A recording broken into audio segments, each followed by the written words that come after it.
Good morning, Mike, Managing Directors and Global Partners. Here is your news brief for Tuesday, September 29th, 2015. Swiss regulators have opened up an investigation into allegations that 7 banks may have colluded to rig precious metals prices. The investigation comes after several of the banks paid fines and admitted guilt in manipulating LIBOR and foreign exchange rates. The Swiss investigation joins law enforcement efforts already underway in Germany, the UK, and the US. It is not expected to complete its report until 2016 or 2017, so we will have to wait a while to see if they come up with anything. Unfortunately, even if they do, the resulting penalties will most likely be in the form of fines and not jail sentences. The banks being scrutinized are Julius Baer, Deutsche Bank, HSBC, Barclays, Morgan Stanley, and Mitsui. On the side of investigators is megabank UBS, who has agreed to turn state's evidence and provide information on its competitors/peers in exchange for leniency. UBS has a history of this, as it also cooperated on the investigations into LIBOR and Forex to reduce its penalties.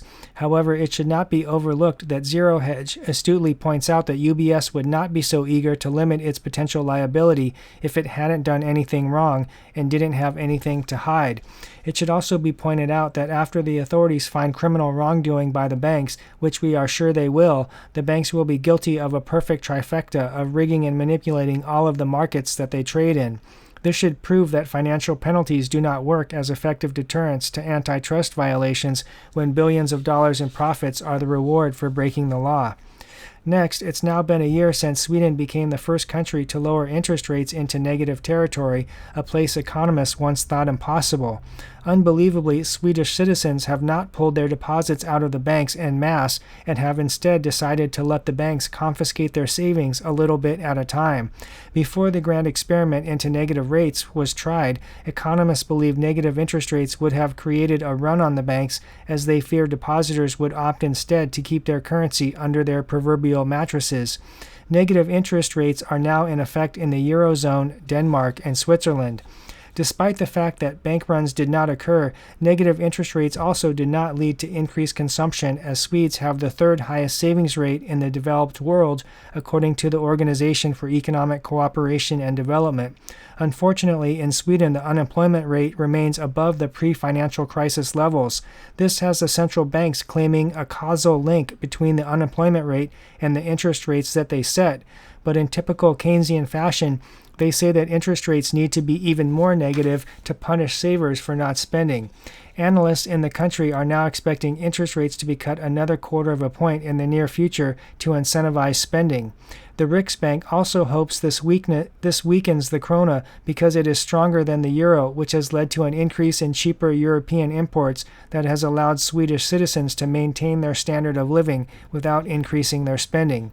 In analyzing the use of negative interest rates, members of the Bank of England say that in order to maximize their effectiveness and eliminate the threat of bank runs, cash needs to be banned. To that end, they have openly criticized the Swiss and the ECB for continuing to issue 1,000 Swiss franc bills and 500 euro notes. Of course, we know that if cash were ever to be outlawed, the people would still use it under the table. And finally, legislators in North Carolina's House of Representatives have rejected a proposal to make teaching the gold standard part of the required curriculum for high school students. The idea was first proposed in 2011 by a group called the American Legislative Exchange Council and was part of a larger initiative that included a number of other items it called Our Founding Philosophy and Principles.